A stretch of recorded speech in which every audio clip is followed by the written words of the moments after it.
is part communications platform, part magic box. Only the magic is code. And the box, it's a powerful platform that does much more than just connect.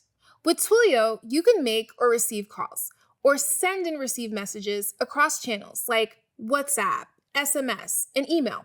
You can build call centers, run marketing campaigns, and beyond. But communications isn't just about connecting. It's about knowing who you're talking to.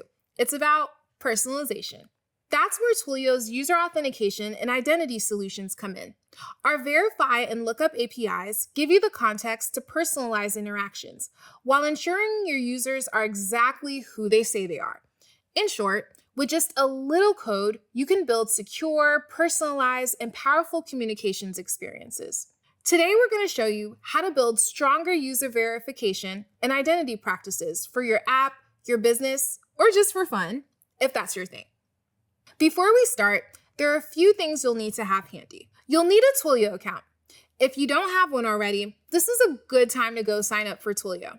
You can pause the video here, and I'll be waiting for you once you're done. You'll also need some familiarity with writing code. This tutorial is about secure workflows, not necessarily building an application. So we're going to go ahead and assume you know how to build a basic app and that you're more focused on how to run it more securely. Finally, you'll need a text editor of your choice, as well as your Twilio credentials, your Twilio account SID, and auth token.